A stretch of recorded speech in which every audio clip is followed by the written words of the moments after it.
Néoplanète 21. La planète comme on l'aime.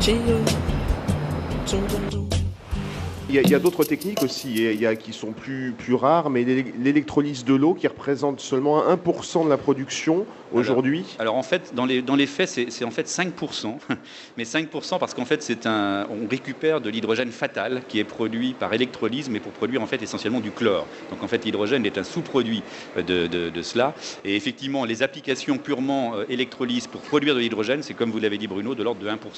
Alors c'est quelque chose par contre qui a beaucoup de sens dans les applications énergétiques, puisque là, eh bien, on part de la molécule d'eau, H2O, donc on casse cette molécule d'eau, on va donc produire de l'hydrogène, et d'autre côté, on va récupérer de l'oxygène. L'oxygène, c'est absolument pas polluant, c'est le constituant de l'air qui nous permet de vivre, donc on rejette cet oxygène à l'eau, puis dans l'air, pardon, et vous verrez que dans la suite du cycle, en fait, on va récupérer cet oxygène dans l'air pour refaire de l'électricité quand on sera dans la pile à combustible. Et cet hydrogène-là, eh bien, il est produit à partir de l'eau, mais il est produit en utilisant de l'électricité. Et là, vous voyez tout de suite le lien qu'on peut faire entre l'électricité, l'hydrogène qui est un gaz, et on va parler tout à l'heure, je pense, d'un anglicisme qui est le power to gas, Oui. mais c'est tout ça. C'est capter des énergies électriques qui sont en train de vivre un changement extrêmement profond dans leur mode de production et de gestion.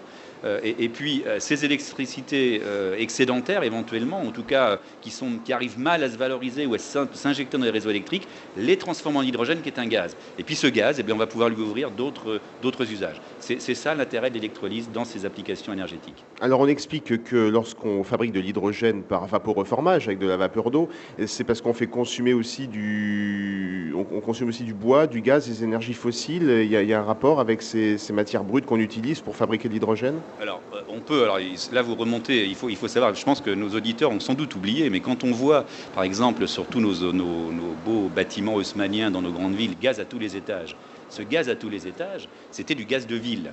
Du gaz de ville qui était produit en fait dans des usines à gaz, qui étaient en bordure de nos villes. Il faut se rappeler qu'à Paris, c'est le stade de France à Saint-Denis est construit sur l'emplacement de l'ancienne usine à gaz qui alimentait tout Paris.